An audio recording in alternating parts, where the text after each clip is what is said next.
வணக்கம், இது ராஜபிரியன் ரிவ்யூ. இந்த வீடியோல இன்னைக்கு எபிசோட்ல என்னெல்லாம் நடந்துச்சு அப்படின்னு சொல்லிட்டு பார்க்கலாம். முதல்ல பார்த்தீங்கன்னா ஆரம்பத்திலே ரம்யா அழுதுட்டு இருக்கிறாங்க. விக்கல்ஸ் தோல்ல சாஞ்சு விக்கல்ஸ் வந்து ஆறுதல் சொல்லிட்டு இருக்காரு. எதுக்காக அழுகுறாங்க ரம்யா? ரம்யா வந்து பார்த்தீங்கன்னா போன வாரமே கனிய நாமினேஷன்ல போட்டாங்க. அதுக்கப்புறம் தான் வீடியோலாம் வந்துச்சு. நான் வந்து 2 பேரை விட்டு தள்ளி இருக்கிறேன் அப்படின்லாம் சொன்னாங்க. அவங்க கிட்டயும் போய் சொன்னாங்க. இப்ப லாஸ்ட் வீக் இப்ப பார்க்கும்போது வந்து அது கனியை விட்டு கனியுடைய உறவை வந்து துண்டிக்கணும் அப்படின்லாம் சொன்னாங்க. அப்ப சபரி அண்ணன் பாத்தீங்கன்னா பயங்கரமா ரியாக்ஷன்லாம் கொடுத்தாரு. ஷாக்கா குறை அப்படின்னு தான் நமக்கு சொல்லணும்னு தோணுச்சு. இத்தனை நாளா பழகிட்டு இருக்கு, இது கூடவா தெரியல உனக்கு அப்படின்னு தான் சொல்லணும். ஸோ வீட்ல இருந்து வந்து அந்த மெசேஜும் ஒரு காரணம்னு வச்சுங்களேன் ரம்யாக்கு. அவங்க அந்த மெசேஜை எடுத்துட்டாவது ஜம்ப் அடிச்சிட்டாங்க. பட் இவங்களுக்கும் தானே வந்துச்சு. அவங்க சர்வைவர் டைட்டில் வின்னர் விஜய் அக்கா கூட சொல்லி அமிச்சாங்கல்ல கனி அக்காவுக்கு. ஆனா கேட்கவே இல்லை. சப்போர்ட்டிங் ரோல் தான் இன்னும் அவங்க பண்ணிட்டு இருக்கிறாங்க. சபரி அண்ணும் அவரும் ஒரு சைட் கேரக்டர் மாதிரி தான் பண்ணிட்டு இருக்கிறாரு. ஸோ இப்போ அதை நினைச்சு பார்த்தீங்கன்னா இவங்க இங்க ஆறுதல் சொல்றாரு விக்ரம். கேப்டன் ஆகு, அங்க நீ வந்து ப்ரூவ் பண்ணி காட்டு அப்படின்லாம் சொல்றாரு. அடுத்து கேப்டன்சி டாஸ்க்ல பார்த்தீங்கன்னா எதிர்பார்க்கவே இல்லை ரம்யா கேப்டன் ஆனது. நேத்தே பிரஜன் தான் கேப்டன் அப்படின்னு சொல்லிட்டு தகவல்லாம் வந்தது இல்லை. அதெல்லாம் உண்மையா இருக்கும் தான் நம்பணும். ஏன்னா ரம்யா இந்த பக்கம் பிரஜன் வந்து லாஸ்ட் கேப்டன்சிலே பார்த்தீங்கன்னா சுபிக்ஷா, கம்ருதன், எஃப்ஜே நல்லா பண்ணியிருந்தாங்க. அவங்களுக்கு அடுத்த லெவல்ல விக்ரமை விட பெட்டரா பண்ணது பார்த்தீங்கன்னா பிரஜன் தான். ஸோ பேலன்ஸ் டாஸ்க்கை வந்து அப்படி பண்ணியிருக்கிறாருல்ல. ஸோ அப்படி இருக்கும்போது ரம்யா தானே ஈஸியாக ஜெயிச்சிடுவார் அப்படின்னு சொல்லிட்டு நினைச்சோம். ஆனா அங்க ரம்யா டக்குன்னு முடிக்கிறாங்க டாஸ்க்கை. இந்த பக்கம் ஆதிரை, பிரஜன் 2 பேரையும் அடிச்சு காலி பண்ணிட்டு ரம்யா ஜெயிச்சதெல்லாம் பார்த்தீங்கன்னா செம்ம ட்விஸ்ட்டுங்க. அது சூப்பரா பண்ணாங்க. ஆனா இங்க வெளியே வந்துட்டு பார்த்தீங்கன்னா எல்லார்கிட்டையும் பேசும்போது இது ஜெயிக்கிறதுக்கு காரணம் நான் தான், எனக்கு நானே தேங்க்ஸ் சொல்லிக்கிறேன் அப்படின்லாம் சொல்றது ஏன்? அது இவங்க தான் விளையாடினாங்க, டாஸ்க் இவங்க தான் ஜெயிச்சாங்க. இப்போ மற்றவங்களாலாம் நான் வரல, என் திறமையால தான் வந்திருக்கிறேன் அப்படின்னு சொல்ல வராங்களா? அது இப்போ டாஸ்க்ல. அது டாஸ்க்கு முதல்ல பார்ட்டிசிபேட் பண்ணணும்னா பெஸ்ட் வாங்கணும். பெஸ்ட் யாரு உங்களுக்கு ஓட் போட்டது? உள்ள இருக்கவங்க தானே போட்டாங்க. அதுவே தப்புன்னு தானே விஜேஎஸ் வந்து அவங்கள போட்டாரு, புலந்தாருல. என்னத்தான் நீங்க பெஸ்ட் சூஸ் பண்றீங்க அப்படின்னு சொல்லிட்டு அப்ப இவங்க அழுதாங்கல்ல. அப்படி இருக்கும்போது வந்து எல்லாருமே நான் தான் காரணம் எப்படி சொல்லிட்டு கிளைம் பண்ண முடியும் அது? ஸோ அவ்வளோ ஏமா அப்படின்னு தான் சொல்லணும். ஏன் விக்ரம் ஏதாவது வந்து திருட பார்த்தாரா கிரெடிட்டை? விக்ரம்க்கு கொடுக்கக்கூடாது அப்படின்னு சொல்லிட்டு சொல்றாங்களா? என்ன நடந்துச்சு அப்படின்னு சொல்லிட்டு தெரியல. ஸோ இது ஆரம்பம். இங்க வந்து நாமினேஷன்ல இருந்து தப்பிச்சிட்டாங்க. இந்த வாரம் கன்ஃபார்மா போயிடுவாங்க, இதுவரை போகாதவங்க அப்படின்னு நினைச்சோம். எட்ஜில் வந்து தப்பிச்சவங்க பார்த்தீங்கன்னா முக்கியமான நேரத்தில் தப்பிச்சிருக்காங்க பாருங்க. அது செம்ம ட்விஸ்ட் இல்லை. இப்போ அந்த ஒரு விஷயம் கூட இந்த பயம் கூட பார்த்தீங்கன்னா அவங்கள பயங்கரமா ப்ளே பண்ண வச்சிருக்கலாம் அப்படின்னு நினைக்கிறேன். கண்டிப்பா வெளியே போயிடுவாங்க அப்படின்ற சுச்சுவேஷனு. ஆனா அந்த நேரத்தில் எஸ்கேப் ஆயிருக்கிறாங்க. வேற ஒரு முக்கியமான பீஸ் தான் வெளியே போக போகுது அப்படின்னு தோணுது. பார்க்கலாம். ஸோ இப்போ அடுத்து பார்த்தீங்கன்னா சாண்ட்ரா நைட்டே வந்து பார்த்தீங்கன்னா வியனா வந்து இங்க என்ன பண்ணாங்க எஃப்ஜே கூட அப்படின்னு சொல்லிட்டு எல்லாம் தெரியும். குறும்படங்கள் போட்டாச்சு, கழுவி ஊத்தியாச்சு. விஜேஎஸ் ஹோஸ்டே வந்து பார்த்தீங்கன்னா இவங்க என்ன பண்ணிட்டு இருந்தாங்க, நீ நம்ம அவனுக்கு வாயெல்லாம் பேசிட்டு இருக்க, உங்ககிட்ட கேட்கவே இல்லையம்மா அப்படின்லாம் சொன்னாரு. என்னெல்லாம் பண்ணாங்கன்னு சொல்லிட்டு எங்க ஃபோக்கஸ் இருந்துச்சுன்னு சொல்லிட்டு போட்டு அடிச்சாச்சு. அடிச்சது நடந்ததெல்லாம் நடந்துருச்சுமா, அதெல்லாம் வெளியே வந்துருச்சுமா அப்படின்னு சொல்லியாச்சு. இனிமே முட்டு கொடுக்காதம்மான்னு சொல்லியாச்சு. ஆனாலும் முட்டு கொடுத்துட்டு இருக்காங்க. அந்த பீஸ் வந்து எதுக்கு முட்டு கொடுக்குறாங்க தான் புரியல. என்ன அவ்வளோ வந்து மேல்மாடி காலியா? இந்த மக்கள்லாம் பார்த்தா எப்படி தெரியுது உங்களுக்கு? நாங்க ஆதரவை கலாச்சி விட்டாங்கல்ல. இங்க வந்து நீ எதுவுமே பண்ணலையா, ப்ரொஜெக்ட் பண்றாங்க மற்றவங்க அப்படின்னு சொல்லிட்டு ப்ரொஜெக்ட் பண்றாங்களா? இவங்க எதுவும் பண்ணலையா? என்னத்தை திருத்த முடியாது. காலைல ஒரு பர்ஃபார்மன்ஸ் வேற அழுது ட்ராமா ஒன்று, அதுக்கு சாண்ட்ரா வந்து கொடுத்தாங்க பாருங்க. செம்ம ஷார்ப்பா சரியான அட்வைஸ்ல. அது இங்க வந்து ஆதரி வந்தது வந்து ஒரு பாம் மாதிரி இருந்துச்சு அப்படின்லாம் சொல்றாங்க இந்த வியனா. ஏன்? நான் வந்து நல்ல பிளேயரு அதனால நான் சொல்றேன் அப்படின்றாங்க. நல்ல பிளேயர் தான், அதை வந்து அப்படிதான் சொல்லணுமா? நான் செம்ம சர்ப்ரைஸ்ன்னு கூட சொல்லாமே. பாம் மாதிரி இருந்துச்சான். இருக்கும். ஏன்னா அங்கதான் அந்த மாதிரி டச்சிங் உங்களுக்கு போச்சு இல்ல. மற்றவங்களுக்கெல்லாம் இருக்காது, இவங்க 2 பேருக்கு தானே அது. இவங்க 2 பேருக்கு ஆப்பு வைக்க தானே ஆதரியை உள்ள அமைச்சிருக்கிறாங்க. ஓவரா ஆட்டம் இருந்தது, தடவெல்லாம் ஓவரா போச்சு, காஜித்தனங்கள்லாம் அப்படின்னு சாவடிச்சிருவேன். நாயே தடவுற மாதிரி தடவிட்டு இருக்க நாயே அப்படின்லாம் கூட விக்ரமே பொங்குனார்ல. எந்த விக்ரம்? அவர் தானே லவ் பண்ண தூண்டினாரு. இவ அதை புரிஞ்சுக்கிட்டு தான் இவங்க நாமினேஷன்ல விக்ரம போட்டிருக்காங்க அப்படின்னா அது நல்ல புரிஞ்சுக்கிட்டாங்க அப்படின்னு பார்க்கலாம். ஆனா இங்க வந்து மக்களை புரிஞ்சுக்க மாட்டாங்க, இல்ல நடந்ததை வந்து ஒத்துக்க மாட்டாங்க. இல்லன்னு சொல்லிட்டா அதான் வந்துருச்சு காட்சிகள்லாம். குறும்படம் இல்ல, பெரும் படங்களே பார்த்துட்டாங்களே. இங்க சாண்ட்ரா சொன்னாங்க, உனக்கு ஆதிரியை தெரியல, ஆதிரி ஏன் எவிக்டானா காரணம் புரியுதா? அதான் ஆன்சர். அதாம்மா தெளிவாய்க்குமா அப்படின்னு சொல்றாங்க. இதை விட யாரும் சிம்பிளா சொல்ல முடியாது. ஆனா அதுக்கப்புறம் நிறைய இடங்கள்ல பாத்தீங்கன்னா திரும்ப அந்த வேலையை இன்னும் க்ளோஸா ஆரம்பிச்சிட்டாங்க. ஃப்ரெண்டுன்னு உருட்டுறது, இந்த மாதிரி தடை வருது. இது என்னத்த சொல்றது, மேல் மாடி அதான் நட்டு கழண்டுடுச்சுன்னா இந்த மாதிரிலாம் பண்ணுவாங்க சொல்லுவாங்கல்ல, நட்டு கழண்டுடுச்சு, இனிமே அதை சரி பண்ணவே முடியாது அப்படின்னு நினைக்கிறேன். சீசன் 4ல வந்து சிவானியுடைய அம்மா வந்து போட்டு பொழந்திருப்பாங்கல்ல, அந்த மாதிரி இப்ப சீசன் 9ல வந்து இவங்க அம்மா வந்து போட்டு பொழகணும்னு நினைக்கிறேன். ஃபேமிலி ரவுண்ட்ல வந்து ஃபேமிலி ரவுண்ட் வரையும் வேணா இருப்பாங்க, அது வரையும் எஃப்ஜே இருக்கணும்ல. ஒருவேளை வச்சிருப்பாங்களோ, வச்சிருந்தா சிறப்பா சம்பவம் இருக்கும். ஓடி போயிட்டு எஃப்ஜே எங்கேயாவது ஒளியணும்ல, போட்டு அந்த காட்டணும் வந்து இவங்கள. என்ன ஒரு ட்ராமா மக்கள் முன்னாடி. ஸோ ரொம்ப ஒஸ்ட்டாக இருந்தது. இப்போ அடுத்து பார்த்தீங்கன்னா ஆதிரை எஃப்ஜே நைட்டு சம்பவம், அதை பற்றி நம்ம தனியாகவே டீட்டெயிலாக பேசியிருந்தோம். தம்பி அவரும் உருட்டுறாரு வந்து, இங்கே வந்து அசிங்கசியமாக திட்டிருப்பில்ல பார்த்துட்டு, உன்னை வந்து வெளியே அனுப்பிட்டு நான் உள்ளே இருக்கிறேன் ஜாலியாக இருக்கிறேன்னு, நீ அப்படி தான் பண்ணியாப்பா அப்படின்னு கேட்க ஒவ்வொன்றுத்துக்கும் கவுண்டர் போட்டே இருந்தாங்க. நான் பார்த்துட்டு வந்துட்டேன் உருட்டாதரா அப்படின்லாம் சொல்லிட்டு இருந்தாங்க. ஆனாலும் தம்பியும் உருட்டுறான், அந்த பக்கம் அவங்களும் உருள்றாங்க, திரும்ப அதையே வேற பண்றாங்க. அவ்வளவு காஜி வெறியா இருக்கணும், இல்லைன்னா அவ்வளவு ஈஸியா ஏமாத்தக்கூடிய பயங்கரமான ஃப்ராடுகளா இருக்கணும். இப்படி அப்படியே சோகமா மூஞ்சியை வச்சுக்கிட்டோம்னா, கேமரா முன்னாடி வந்து அழுதுட்டோம்னா, லைட்டா 2 சொட்டு கண்ணீரை விட்டோம்னா, இல்ல ஃபீல் பண்ற மாதிரி உட்காந்துட்டோம்னா எல்லாம் மாறிடும் அப்படின்னு சொல்லிட்டு அவங்க நம்பிக்கிட்டோம். ஆனா மாத்த ட்ரை பண்றாங்கல்ல, அது முட்டாள்தனமா இருக்கு அப்படின்னு தான் சொல்லணும். சரியான அடி ஆதரவை வந்து கொடுத்தது. சிறப்பு நாமினேஷன்லயும் இதை சொல்லி சிறப்பா போட்டிருந்தாங்க. இப்போ அடுத்து வந்து பஞ்சாயத்து வந்து கம்ருதன் அரோரா அவங்க 2 பேருக்குள்ள வருது. இப்போ கம்ருதன் வந்து அரோரா நேத்து என்ன சொன்னார், கம்ருதன் வந்து இங்க அரோரா வந்து நெகட்டிவாவே பேச மாட்டாங்க, ஃபுல்லா பாசிட்டிவ் சொன்னாரா, அதனால தான் வந்து உறவை தொடரணும்னு சொன்னாரா, அந்த பக்கம் பார்வதியை கட் பண்ணும் அப்படிங்கிறது தான் அதோடைய அர்த்தம். அந்த ட்ரையாங்கல் வந்து முடிவுக்கே வரமாட்டேங்குது. அதுக்கப்புறம் ஆதிரியை சொல்றாங்க, 2மே இருந்துட்டு போட்டாங்க, ஏன் அதை திரும்ப நீங்களா ரெஜிஸ்டர் பண்றீங்கன்னு. அதுதான் நமக்கு பிடிக்கல, திரும்ப அதே ரெஜிஸ்டர். இதுல வந்து 3 பேர் தான் இருக்கிறாங்க, வந்து உட்காந்து பேசினா முடிஞ்சிடும் அப்படின்னு இப்போ இனிஷியேட் எடுக்கிறாங்க. இதை முன்னாடியே எடுக்கலாம்ல, இப்பயாச்சும் எடுக்கிறாங்களே அப்படி சொல்லிட்டு பாராட்டினோம்னா, நான் அப்படியெல்லாம் நினைக்கல. இது திரும்ப நம்ம தான் இவ்வளோ நாள் பார்த்துட்டுமே பேசினதே பேசி அறுத்து தள்ளுற குரூப் 3மேவை.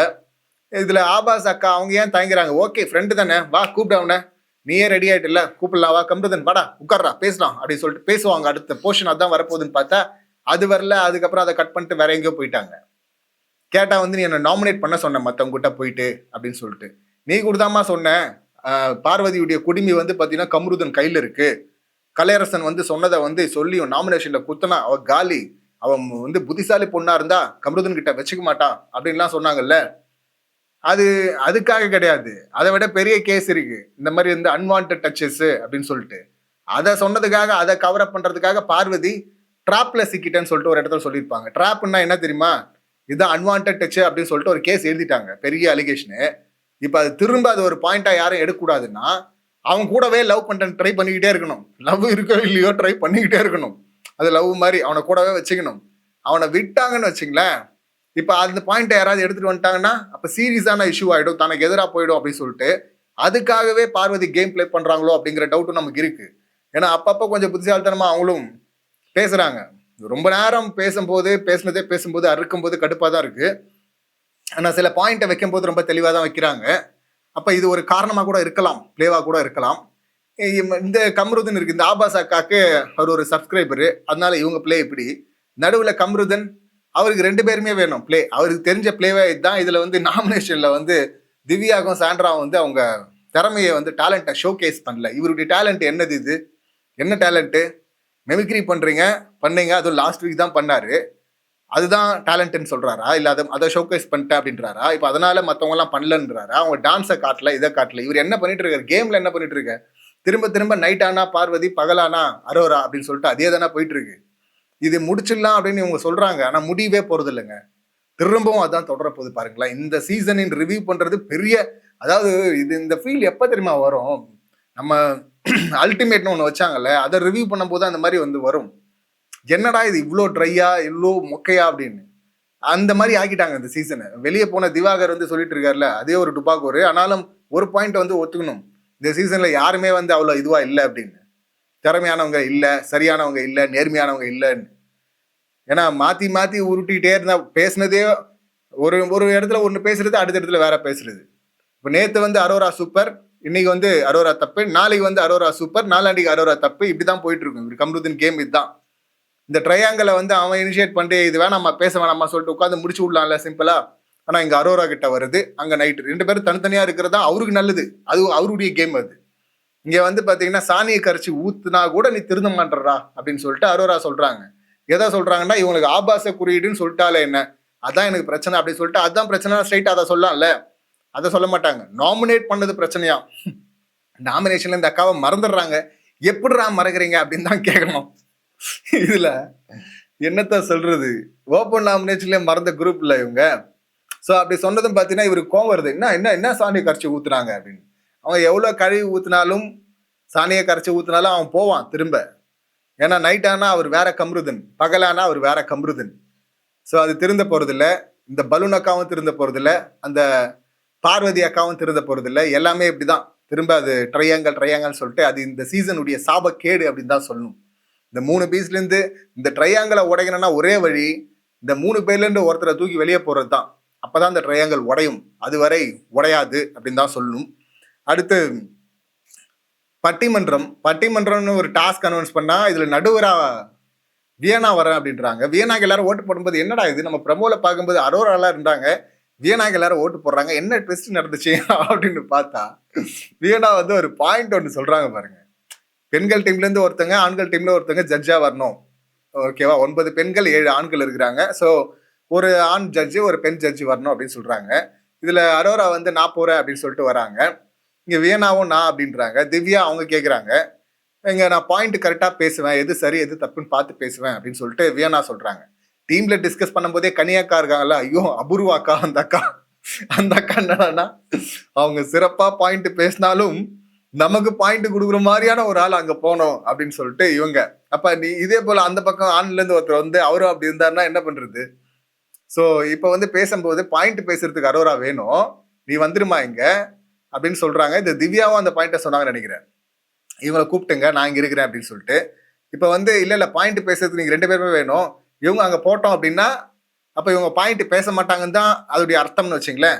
அப்ப நீங்க டம்மியை வந்து அனுப்ப விரும்புறீங்களா ஜட்ஜா அப்படின்னு சொல்லிட்டு இவங்க கேட்க, அப்ப நான் டம்மியா அப்படின்னு சொல்லிட்டு டம்மி தான் நீ அப்படின்னு தான் சொல்லணும்.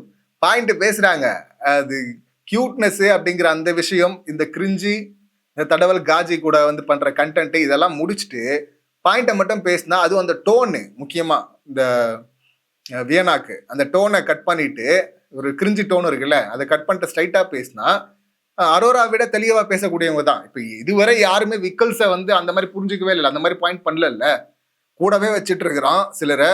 அவன் வளர்ந்துட்டு போயிட்டே இருக்கிறான் மேல, கூட இருக்கிற யாரும் வளர விட மாட்டேன்றான் அப்படின்னு. அதுதான் நம்ம ஆல்ரெடி சுபிக்ஷா பத்தி ஒரு டிபேட் போச்சு இல்லை, அதை பத்தி தனியாவே பேசணும், நாளைக்கு பேசலாம். ஏன்னா சில விஷயங்களை கட் பண்ணிட்டாங்க, சில விஷயங்கள் தான் காட்டினாங்க. இதுல சுபிக்ஷா வந்து அவங்க உருட்டிட்டு இருந்தாங்கல்ல, நான் இந்த சமூகத்துக்காக நிக்கிறேன் அது இதுன்றாங்க. நிக்கலாம் கரெக்டு, ஆனா எங்க எதுவரை அப்படின்னு சொல்லிட்டு ஒண்ணு இருக்கு. அது விக்ரம் வந்து கேட்டது கரெக்டு. ஆனா விக்ரம் கேட்கிறாருன்னா அதுக்கு பின்னாடி ஒரு வன்மம் இருக்கும் எப்பவுமே அவர்கிட்ட. அவர் வந்து இப்ப அண்டர் த பஸ் தள்ளுறாங்க பார்வதின்னு சொல்றாங்கல்ல, விக்ரமும் அதான் பண்றாரு. விக்ரம் வந்து ஸ்வீட்டா பண்ணுவார் அதை, பார்வதி வந்து ஓப்பனா எல்லாருக்கும் தெரியுற மாதிரி பச்சையா பண்ணுவாங்க, அவ்வளவுதான் வித்தியாசம். 2 பேருமே அதான் பண்றாங்க. அதை பத்தி நம்ம டீட்டெயிலா பேசுவோம், ஏன்னா நிறைய விஷயங்கள் பேசினாரு. நீ வேற எதுவுமே பண்றதில்லைங்கிறாரு. டேய் இப்பதான் வியனா கதையை முடிச்சு விட்டா, லவ் ட்ராக் பண்ணுன்னு சொல்லிட்டு அங்க கோத்து விட்டு இப்ப அடுத்து சுபிக்ஷாவாடா அப்படின்னு தான் நமக்கு சொல்ல தோணுச்சு. ஸோ இது இப்படி இப்போ வந்து இனிமே ஃப்ரெண்ட்ஸ் வேணாம் அப்படின்றாங்க கம்ருதன் கிட்ட அரோரா. பேசாமே போயிடுங்க தயவுசெய்து. அந்த பக்கம் இனிமே நம்ம பேச வேணான்னு பார்வதி சொல்றாங்க, பேசாம இருந்துருங்க, அதுங்க அப்படியே தான் கண்டினியூ பண்ண போகுதுன்னு வச்சுங்களேன். ஸோ இப்போ வியனா கோச்சிட்டு போறாங்க, மறுபடியும் அழுது ஒரு ட்ராமா. இதெல்லாம் தான் நெகட்டிவ். இவங்க எந்த இடம்லாம் ஸ்கோர் பண்ணணும்னு நினைக்கிறாங்களோ அந்த இடம் தான் அவங்க நெகட்டிவ். அது தெரியாம அங்க போய் ஸ்கோர் பண்ண போறாங்க. ஆதிரி ஃபர்ஸ்ட் பண்ணாங்கல்ல இந்த காஜி கண்டென்ட், அதுதான் எதிராக போச்சு. மற்ற இடம் எல்லாமே சூப்பர், ஆனா அவங்க வந்து மற்ற இடம்லாம் டம்மியா இருக்கு, நம்ம இதை பண்ணாதான் நம்ம ஸ்கோர் ஏறும்னு நினைக்கிறாங்கல்ல, அங்கதான் மாட்டிக்கிறாங்க மொத்தமா. ஸோ அதே தான் இங்க வேணாவும் இங்க பண்றது பார்க்க முடிஞ்சது. ஸோ கடைசியா அரோரா ஓட்டு போட்டு அவங்க வர்றாங்க. சரியா பேசினாங்க அரோரா, அந்த பாயிண்ட் மட்டும் நிஜமாவே ஸ்மார்ட் அப்படின்னு சொல்லலாம். இப்ப முதல் ரவுண்ட்ல இப்ப பட்டிமன்றம்னா எனக்கு வேற சில தாட்ஸ்லாம் ஓட ஆரம்பிச்சிருச்சு. எவ்வளவு சூப்பரான ஒரு இடம் அது, அழகா யூஸ் பண்ணிக்கலாம்ல. இவங்க என்டர்டைன்மெண்ட்னு பேசுறாங்க. சபரிக்கு வந்து என்டர்டைன்மெண்ட் ஏரியா ரொம்ப வீக்கா இருக்கிறாரு. ஆக்சுவலி வினோத்தை பேச விட்டுருக்கலாம், அப்படின்னு நினைக்கிறேன். சபரி வந்து பார்த்தீங்கன்னா அந்த மாதிரி தான் போகணும். அது ஒரு என்டர்டெயின்மெண்ட்டாக எடுத்துகிட்டு போகிறது தானே. சபரியாவது பரவாயில்ல, பேசுனதுல முதல் வந்து ஆண்களுக்கு கொடுத்துருக்குறாங்க பாயிண்ட், பரவாயில்ல தான். அது அவருக்கு கொஞ்சம் ஃபன்னாக கொஞ்சம் ட்ரையாக இருக்குது அவர் சொல்லும் போது. அதை கொஞ்சம் டோன் டவுன் பண்ணிவிட்டு அதை கொஞ்சம் சரியான மீட்டரில் வரணும். வினோத் ஒரு மீட்டர் வச்சிருக்காருல, அந்த மீட்டரை பிடிக்கணும், காமெடி மீட்டர். அதை பிடிச்சிட்டாருன்னா சபரிக்கு இன்னும் பெரிய ஹை கிடைக்கும். ஆனால் எங்கே அது வினோத் கிட்ட இருக்குது. அதை அவர் கற்றுக்கணும், சுபிக்ஷா பீட் பாக்ஸ் கற்றுக்கிட்ட மாதிரி. ஸோ அது வந்து காமெடியாக இல்லைனாலும் ஓரளவுக்கு அவரால் முடிஞ்ச அளவு பார்த்தீங்கன்னா அந்த ஃபன் எலமெண்ட்டோட அந்த பாயிண்ட் எடுத்து வைக்கிறாரு. இந்த பக்கம் பார்த்தீங்கன்னா பார்வதி அவங்க தெரியல, அவங்க இப்படியும் பண்ணுவாங்க அப்படியும் பண்ணுவாங்க. அவங்களும் வந்து பேசி ஒன்று. இப்போ விக்கல்ஸ் வராரு. விக்கல்ஸ் பேசினது தான் பார்த்தீங்கன்னா சரியான கடுப்பாயிடுச்சு திரும்ப. ஏன்னா என்டர்டைன்மெண்ட்டுன்னு எப்பவுமே சொல்லிட்டு இருக்கான். என்னவோ இவன் தான் குத்தகை. இப்போ கம்யூனிட்டியை பற்றி ஒரு கம்யூனிட்டி பின்னாடி நிற்கிற சுபிக்ஷா அப்படின்னு சொல்றான் இந்த டுபாக் ஒரு மொக்க பிளேடு. இவன் எது பின்னாடி நின்று இருக்கிறான்? என்டர்டைன்மெண்ட் எங்கடா இருக்கு என்டர்டைன்மெண்ட் அப்படின்னு சொல்லிட்டு தான் கேட்கணும். தேடுறோம், கிடைக்க மாட்டேங்குது. இப்போ இந்த பட்டிமன்றம் வந்து சண்டை போடுற இடம் கிடையாது. அது நீங்க ரொம்ப ஸ்ட்ராங்கான பாயிண்ட்டை சொல்லும் போது கொஞ்சம் சீரியஸா வச்சுக்கலாம் ஃபேஸை தவிர, டோன் வச்சுக்கலாமே தவிர, அது மேக்சிமம் என்ன, அது ஒரு ஃபன் என்டர்டைன்மெண்ட் ஏரியா. அது என்டர்டைன்மெண்ட்டாக உங்க கருத்தை சொல்லணும். அதை அப்படி ஒரு ஃபன் ஏரியாவில் வந்துட்டு ஃபன் பண்ணுறான் அப்படின்னா, எப்பவுமே என்டர்டைன்மெண்ட்னு சொல்கிறவன் அங்கே ஃபன் மோடுக்கே வராமல் பர்சனல் வெஞ்சன்ஸை காட்டிக்கிட்டு இருக்கான் வந்து. இப்போ டாப்பிக்கில் அது ஒரு நல்ல பாயிண்ட் தாங்க, அவர் எடுத்துகிட்டு வந்து சொன்னது தப்பே கிடையாதுங்க. ஆனால் அரோரா சொன்ன மாதிரி வந்து பார்த்தீங்கன்னா அது பர்சனல் 2 பேரை மட்டும் எடுத்து வச்சுக்கிட்டு ஒரு டாஸ்க்ல நடந்த ஒரு விஷயத்தை வச்சு நீ ஓவராலாக எப்படி சொல்ல முடியும் அப்படிங்கிறது ஆப்போசிட்ல இருக்கிறவங்களே கேட்டிருக்கணும் அந்த கேள்வியை பெண்கள் சைட்லேருந்து. ஆனால் அரோரா ஜட்ஜா அந்த பாயிண்ட்டை கேட்டு அந்த இடத்துல வந்து பெண்கள் தான் ஜெயிச்சுதா அவங்க சொல்கிறாங்க. இதுல பாருங்களேன், என்டர்டைன்மெண்ட்டா அது எடுத்துட்டு போயிருக்கணும்ல. அந்த ஒரு பிக் பாஸ்க்கு எதிராக பேசிட்டாங்க. பிக் பாஸ்க்கு எதிராக வந்து ஒரு சாதாரண அற்ப மானிட பதர்னானு என்ன பழி வாங்குறதுக்கு பிக் பாஸ்க்கு எதிராக பண்றாங்க. கொஞ்சம் கூட மனசு உறுத்தலையா, இதுவா அதுவான்ட்டு. ஏன்டா இப்படி கத்திக்கிட்டு இருக்க? இதுதான் என்டர்டைன்மெண்ட்டா? இதுல எங்க இருக்கு என்டர்டைன்மெண்ட்? அவங்க வந்து இந்த மாதிரிலாம் பண்ணாங்க அப்படின்னு சொல்றத ரொம்ப சட்டில் டோன்ல ஃபன்னா சொல்லியிருந்தா எல்லாருமே அது சிரிச்சிருப்பாங்க, பாயிண்ட்டும் கடந்திருக்கும். என்டர்டைனர் இவரு அப்படின்னு சொல்லிட்டு நம்மளும் ஏத்துக்கிட்டு இருக்கோம். ஆனா அந்த மாதிரி வர்ற சம்பவங்கள் எல்லா இடத்துலயும் பாத்தீங்கன்னா வன்மத்தை தான் கக்கிட்டு இருக்கு. விசித்திர விக்ரம் இது வக்ர விக்ரம் அப்படின்னு சொல்லிட்டு நம்மளையும் சொல்ல வச்சுருவார் போல இருக்கு போற போக்க பார்த்தா. ஏன்னா எதுக்கு அதை சொல்ல வர்ற? அழகா அதை ஃபன்னா யூஸ் பண்ணிட்டு அடுத்தடுத்த பாயிண்ட்டுக்கு போகணும்ல. பட் ஆனால் கரெக்டாக அதை வந்து கம்ருதன் வந்து அங்கே ஒன்றும் பண்ண போகிறது இல்லை, இவரெல்லாம் ஜட்ஜாக போட்டிருக்காங்கன்னு பார்த்தோம். பட் அரோராவை ஜட்ஜாக போட்டதுக்கான சரியான இடம் பார்த்தீங்கன்னா இது வந்து நீங்கள் பர்சனலாக 2 பேர் பண்ண ஒரு டாஸ்கில் பண்ணதை சொல்கிறீங்க. இது ஓவரால் விஷயத்தில் அதை எடுத்துக்க முடியாது கணக்கில் அப்படின்னு சொல்லிட்டு அந்த பக்கம் பாயிண்ட்டை பெண்கள் டீமில் கொடுத்தாங்கல்ல, அது ரொம்ப கரெக்டாக இருந்தது. அதுக்கப்புறமா வந்து கிளீனிங் டீம் அப்படின்னு சொல்லிட்டு அந்த வாஷ்ரூம் அதில் வந்து இவங்க தான் மோசமாக இருக்கிறாங்க அப்படின்னு சொல்லிட்டு அந்த பாயிண்ட் நடுவுலலாம் இவங்கெல்லாம் ஆடியன்ஸ் சைட்ல இருந்தெல்லாம் உட்காந்துருக்காங்கன்னு பார்த்தா அவங்களும் பேச ஆரம்பிச்சதும் என்ன நடக்குது இங்கே, அங்கிருந்தெல்லாம் பாயிண்ட் வருது அப்படின்னு பார்த்தோம். பட் அது அந்த மாதிரி பேச வச்சிருப்பாங்க போல இருக்கு ஒரு ரவுண்ட்லையும். ஓவராலாக அந்த பாயிண்ட்ல வந்து பெண்கள் டீம் தான் வின்னு அப்படின்னு சொல்லிட்டு கொடுத்துருக்காங்க. ஸோ அடுத்து பார்த்தீங்கன்னா நாமினேஷனை பொறுத்தவரை திரும்ப ஒரே ஒரு கேள்வி தான். கிளீனாக கவனிச்சிருப்பீங்க, 2 பேர் மட்டும் ஒரு கருத்தை சொல்கிறாங்க. அது என்ன கருத்து? ரம்யா கன்னி, இவங்க வினோத் 2 பேரும் சொல்றது காம்படிட்டரு. இவங்க பிரஜனை வந்து ஒரு டஃப் காம்படிட்டர் அப்படின்றாங்க. இவர் பார்த்தீங்கன்னா அதே போல் விக்கல்ஸை வந்து ஒரு டஃப் காம்படிட்டர் அப்படின்னு சொல்லிட்டு நாமினேட் பண்ணுறாரு. யார் இந்த ஐடியாவை உங்கள் மைண்டுக்குள்ளே போட்டது? அது ஒரு நல்ல பாயிண்ட்டு, பண்ணலாம் தான். ஆனால் டஃப் காம்படிட்டர் அப்படிங்கிறது யூஸ்வலாக பார்த்தீங்கன்னா இங்கே நாமினேஷனில் குறைகளாக தான் குத்துவாங்க. அது சீசன் 3ல் வந்தது அப்படின்னு சொல்லுவாங்க. அது நானே சொல்ல கேள்விப்பட்டிருக்கேன். அப்படி தான் சொல்லுவேன். எல்லாமே ஃப்ரெண்ட்ஸாக இருந்ததுனால அவங்க டஃப் காம்படிட்டர் அப்படின்னு சொல்லிட்டு அப்படி பாசிட்டிவாக எடுத்துகிட்டு போனாங்க நாமினேஷன் சொல்லுவாங்க. அதுக்கப்புறமா அது மேக்ஸிமம் யூஸ் பண்ண மாட்டாங்க, எங்கேயோ ஒருத்தர் தான் யூஸ் பண்ணுவாங்க. இப்போ ஒரே நாமினேஷனில் திடீர்னு 2 பேர் ஒரே பாயிண்ட்டை சொல்லும் போது இந்த 2 பேருமே வந்து இங்கே இன்னொருத்தரால் மேனப்புலேட் பண்ணப்பட்டிருக்கிறாங்களா அப்படிங்கிற அந்த கேள்வி வருது நமக்கு. இதில் 2 பேரும் மேனப்புலேட் ஆகக்கூடியவங்க தான். வினோத்தா இருக்கட்டும், இந்த பக்கம் கனி அக்காவாக இருக்கட்டும். மேனப்புலேட் பண்ணது யாருன்னு தான் பார்க்கணும். அதே போல் ரம்யாவும் சொன்னாங்கல்ல, இப்போ ஆல்ரெடி விக்கல்ஸ் வந்து நீ கம்யூனிட்டி பின்னாடி ஒளியிற அப்படின்னு சொல்லிட்டு சுபிக்ஷாவை சொல்கிறாரு. ரம்யா சொல்கிறதும் அந்த பாயிண்ட் தானே இருக்குது. இப்போ ரம்யா விக்கல்ஸ் பேசினதை பார்த்தோம். அப்போனா அவர் விக்கல்ஸ் வந்து ரம்யா கிட்ட அந்த பாயிண்ட்டை போட்டு விட்டுருப்பாரு, நடந்திருக்கும்ல. ஸோ மேனிப்புலேட் ஆகுறாங்க. மேனிப்புலேட் ஆகிற குரூப்பை வச்சுக்கிட்டு இவர் தன்னை என்டர்டைனர்னு மற்றவங்கள நம்ப வச்சு பண்ணிட்டு இருக்காரு. பட் ஆடியன்ஸுக்கு தான் ஒரு என்டர்டைன்மெண்ட்டும் காணும். இந்த வக்ரம் கூட இந்த விசித்திர விக்ரம் கூட தொடரட்டும். இந்த மொக்கைய அதை கூட சகிச்சுக்கலாம். பட் அந்த ட்ரையாங்கிளை தான் ஓவராலா சகிச்சுக்க முடியல. அதை உடைச்சி குடி தோண்டி புதைங்க. வெளியே போயிட்டு இப்ப கல்யாணம் பண்ணா கூட எனக்கு ஒன்றும் பிரச்சனை இல்லை அப்படின்லாம் சொல்றாங்க. ஒன்றும் பிரச்சனை இல்லைன்னா அப்புறம் எதுக்கு கூட உட்காந்துக்கிட்டு எப்ப பாரு பார்வதி பார்வதின்னு நோண்டிட்டு இருக்கிற? அவன் அம்ருதன் ஐ மீன் கம்ருதன் காதுல ஓதிட்டு இருந்தீங்க அரோரா அப்படின்னு தான் சொல்லணும். ஸோ இது தொடர்ந்துட்டே இருக்கு. சீக்கிரம் அது ஒரு என் கார்டு போடுங்க அப்படின்னு தான் கேட்க விரும்புகிறோம். இந்த சம்பவங்களை நீங்க எப்படி பாக்குறீங்க? உங்க கருத்துக்கள் என்ன அப்படிங்கறத கமெண்ட் பண்ணுங்க. மீண்டும் அடுத்த வீடியோல சந்திக்கலாம். நன்றி, வணக்கம்.